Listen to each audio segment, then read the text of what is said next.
Hamıya salam. Söz verdiyim kimi YouTube video seriyama davam edirəm. Aa, və bir məsuliyyətli vətəndaş olaraq, bir qadın olaraq, bir qız övlad olaraq, ümumiyyətlə Azərbaycanlı olaraq mən düşünürəm ki, mənim də bir sistemdə, bu həyat sistemində bir funksiya və yerim var və bunlardan biri də informasiya paylaşmaqdır. Mən təhsil sferasındayam, mən öyrənciyəm, mən təhsil işçisiyəm. Və həmçinin də məqsədim Azərbaycan gənclərinə, Azərbaycan qadınlarının öz ayaqları üzərində durması, həyat sistemində yerini tapması üçün işlər görmək düşünürəm ki, mənim bir vətəndaş ə, borcum deməzdim, işimdir. Bir vətənə, bir ölkəmə, ümumiyyətlə dünyaya həyat sisteminə qatqımdır və ona görə də məsuliyyətlə bu videoları çəkməyə davam edirəm. Bugünkü mövzum həyat sistemi və həyat sistemində qadın obrazıdır. Buna baxacağıq.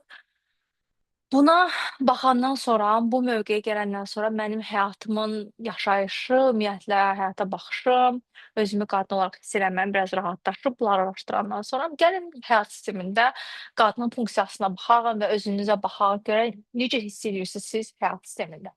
İlk öncə daha öncəki videolarımda qeyd elədiyim kimi mən sistemik travmalar araşdırıram, mən sistemi araşdırıram və mən həyat sisteminə baxanda ümumiyyətlə qurduğumuz bu sistemə ə, həyat sistemi ayrı, ekoloji olaraq təbiət sistemi ayrı. Yəni təbiətdə necə qurulub heyvanlar aləminə baxsanız və orada belə bir ahəng var, bir-birləri üçün varlar. Yəni biri o birisinə üstün deyil. Hər ekosistemdə hər bir şeyin, hər bir canlının öz yeri var. Amma insan neyniyib? İnsan düşünür ki, daha şuurludur, daha ağıllıdır, təbiətlə vəhdətdə deyil, bu üçbucağın başındadır, egosu düşünür, amma elə deyil. İnsan artıq 21-ci əsrdə başa düşməyə başlayır ki, üçbucaq deyil, dairəvi şəkildə ekosistemin bir parçasıdır və biz bəzən deyirik ki, heyvanlar burada yaşayır, yox. Heyvanların da dünyasıdır, başqa canlıların dünyası. Biz də bu canlının bu həyatdayıq. Biz sanki düşünürük ki, dünya bizimdir. Misal üçün, heyvanlar bizlə bir yerdə yaşayır. Aaa, sanki lütf eləmiş, amma elə deyil. Biz də burada yaşayırıq, onların da evi də bizim də evimizdir və insan egosundan doğaraq mən düşünürəm ki, patriarxal dünya da məhz bu cür düşünür. Patriarxallıq yaranandan sonra sanki kişilərin dünyasıdır, qadınlara lütf ediblər bəzi şeyi və tarixə baxsanız, qadınların roluna baxsanız, uzun zamanlar qadınlar təhsildən uzaqlaşıblar, uzaq saxlanıblar, elmdən uzaq saxlanıblar. Qadınlar ki, hansı ki cəsarətli olub, qorxmayan olub, öz sözünü deyən olub, onları ifritə damğası olaraq kilsə yandırıb. Orta əsrləri, tarixi bilənlər bilərsiniz. Və yaxud da ki, ərəb ölkələrində qız övladlarını qız dünyaya gətirəndə basırırdılar. Bu kimi çox nüanslar var ki, patriarxallıq yaranandan hətta dinləri də kişiyə məxsus eləyiblər, Allahlar da dinlərdə də patriarxallıq yaradıblar fərqində olmadan. Sanki İsa, misal üçün kişi obrazlı Allah, baba deyirik. Halbuki dinlər deyir ki, Allahın heç bir cinsi yoxdur, amma biz yenə də patriarxallıqdan doğaraq Allahın sanki bir cins qoyuruq və onu da hətta bizə kişi kimi təqdim eləyirlər və həmçinin cəmiyyət, sistem, patriarxal dünya elə qurulub ki, qadın olaraq sanki sənə icazə verilir yaşamaq, sənə bu icazə, sənə evdən çıxmaq icazə verilir, sənə yaşamaq icazə verilir. Sənə oxumaq icazə verdi, sənə işləmək icazə verdi. Sanki kişilərə hər şey olar və bizə heç nə olmaz kimi bir mesajları biz alırıq. Mən çox istəyirəm ki, bunun fərqində yaşayasınız. Çünki bu mesajlar bizim bədənimizə, bizim özümüzə çox təsir edir. Biz sanki qısıtlı özümüzü hiss edirik. Sanki ay mən sözümü deməməliyəm, mən danışmamalıyam, kişiyə hər şey olar, mənə olmaz. Bu bizə çox dərində bir yerdə oturulur. Və əslində də bu həyat sisteminin bərabərsizliyi yaradır. Həyat sisteminin bərabərliyi dedikdə nə nəzərdə tutulur? Mən bunu həyat sistemik baxışdan izah edim sizə. Biz təsəvvür edək ki, sistemə gəlmişik qadın və kişi obrazı olaraq və bizim bu həyatda var olmalıyıq, bir yerdə olmalıyıq və həyatın inkişafı üçün davam eləməliyik. Amma patriarxallıq bu qadının ölçüsünü kiçildir, bunun ölçüsünü böyüdür və bəzən bunu sıxır. Əsas fiqur bu olur və bütün güc bir obrazın üzərinə düşür və bu sistemdə disfunksionluq yaradır, disfunksiyalıq yaradır. Bu nə deməkdir? Təsəvvür edin ki, həyat sizi sağ və sol iki tərəfli nəyimiz var? Gözümüz var, böyrəyimiz var, əlimiz, qolumuz var və təsəvvür edin ki, bir balans var, düzdürmü?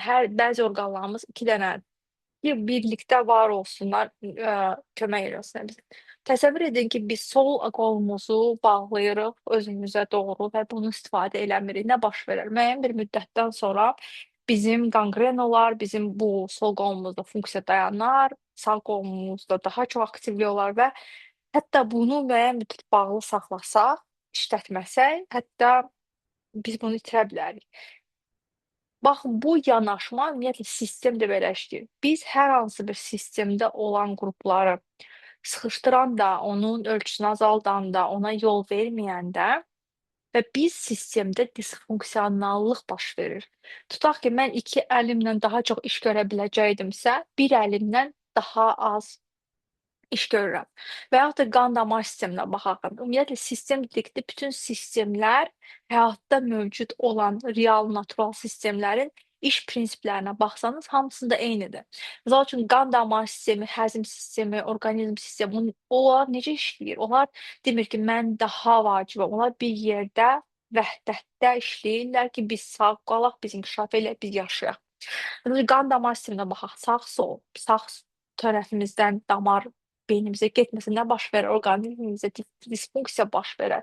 İkisi bir yerdə işləyəndə daha sağlamdır. Ona görə də cəmiyyət, həyat sistemi, dinlər, fəlsəfələr bunu əslində dinlərin çox dərinə baxanda bəzən deyil, sadəcə insanlar belə interpretasiya ediblər. Biz bir obrazı, qadın obrazını aşağı sistemdən xırda eləyəndə, balacalaşdıranda və yaxud da ki, önəmsəliyini azaldanda ona yer vermirik. Və yer vermədiyimiz üçün sanki sol tərəfimizdən qan axmağa icazə vermirik və ona görə də ürəyimiz, beynimiz yaxşı qidalanmır. Ona görə də həyat sistemində bu dəqiqə disfunksionallıq var. Qadınların obrazı ikinci yer atıldığı üçün sistemdə bir qeyri-bərabərlik, ədalətsizlik var. Və ona görə də hiss eləyirsinizsə, misal üçün qadınlar belə bir cümlə var. Atalar deyir, oğlanlar atalarının həyatlarını yaşamaq istəyir, amma qadınlar ata-analarının yaşadığı əvvəlki həyatı yaşamaq istəmirlər. Onlar başa düşürlər ki, ə, dəyər almırlar, dəyər görmürlər bəzi situasiyalarda. Bu sistemik baxışdan qadına bir yanaşma idi. Ümid edirəm sizin üçün bu düşüncə faydalı olar, biraz sizdə oyanma olar və biz də həmçinin qadına funksiyalar qoyuruq sistemdə. Qadın mütləq ana olmalıdır, qadın mütləq belə olmalıdır, qadın mütləq baxımlı olmalı, qadın elə olmalıdır, ev işlər görmə, hamısını qadın uşağa baxmalıdır və Eee, və həmçinin bunları eləməyən qadına da damğalar vururuq biz. Məsəl üçün, uşaq dünyaya gətirmirsə, qadın dəyərsiz adlandırılır. O qadın menopauzaya girirsə, aaa, yaşlanırsa artıq o dəyərsizdir. O həyat verə bilmir. Görürsüz patriarxallıq qadını nə dərəcədə, aaa kapitalizmdəki necə istehsalçı, o kapitalizm kişilər tərəfindən yaradılıb və qadına da həmçinin o kimi funksiya qoyur. Yəni sən istehsal eləməlisən, uşaq istehsal eləməlisən. Əgər sən bu həyatda istehsal eləmirsənsə, bundan imtina eləyirsənsə, sən dəyərli deyilsən. Bu mesajı bizə verirlər və mən ona görə də çox fərqində olmayan qadınlar, hansı ki, hər hansı bir səbəbdən problemləri ola bilər uşaq dünyaya gətirməklə, sağlamlığında problemlər ola bilər və onlara cəmiyyət, ətraf deyir ki, sən dəyərli deyilsən və yaxud da ki, sən bu cür olmalısan, bu cür olmalısan. Halbuki heç bir şey olmalı deyilik.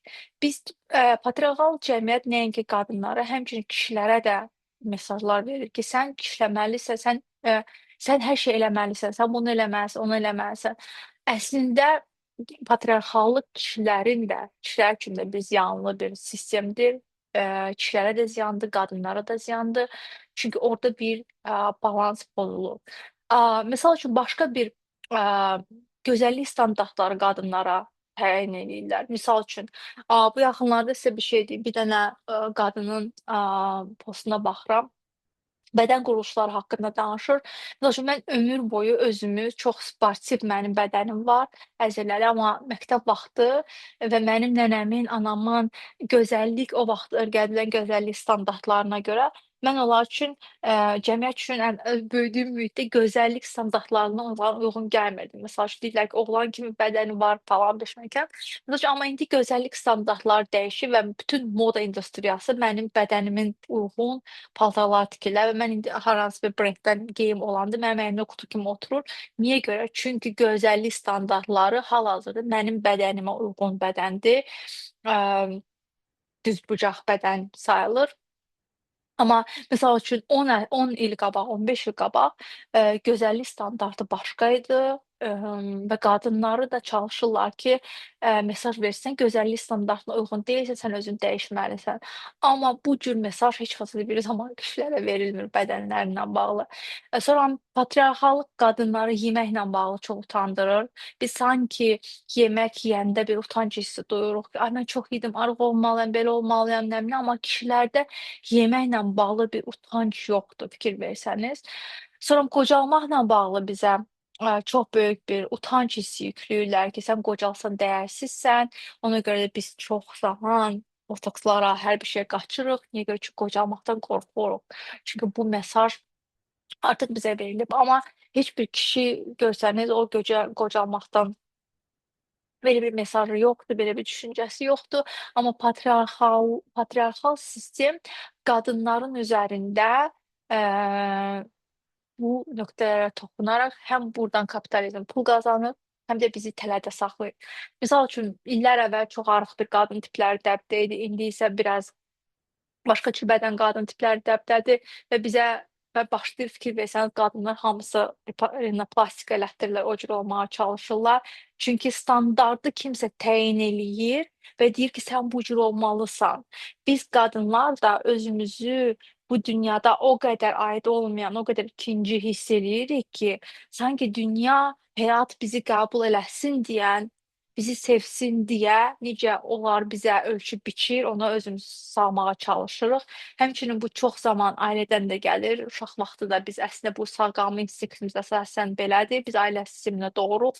Görürük ki, məsəl üçün valideynlərimiz başqa cürdür. Biz onlara uyğun deyilik və düşünürük ki, biz sağ qalmayacağıq. Mən anamın kimi, anamın dediyini eləməsəm, onlar dediyi kimi övlad olmasa mən istəməyəcəklər və biz özümüzü də o sistemə, o ailə sisteminə uyğunlaşdırırıq. Burdan gəlir. Uşaq vaxtı bunu eləməyimiz çox təbiidir. Çünki biz həyatda sağ qalmalıyıq, qəbul olunmalıyıq. Amma böyüdükdə, artıq yetişkin olduqda biz fərqində olmalıyıq ki, bizi sistemlər manipulyasiya edir, bizi idarə eləyirlər ki, onların qurduğu standartları, oyunları oynayaq. Onların qurduğu mesajı oyun oynayanda, onların qurduğu biznesə girəcəyik, onlar üçün pul xərcləyəcəyik ki, sistem belədir, gözəllik standartı budur, mən də ona uyğun olmalıyam və kimsə buna uyğun olmayanda biz qadınlar fərqində olmadan ona misal üçün mesaj veririk ki, sən niyə botoks eləməmisən, sən niyə bunu eləməmisən və fərqində olmadan da özümüz patriarxalın qurduğu oyunları, biz elədikləri bir-birimizə qarşı eləyirik.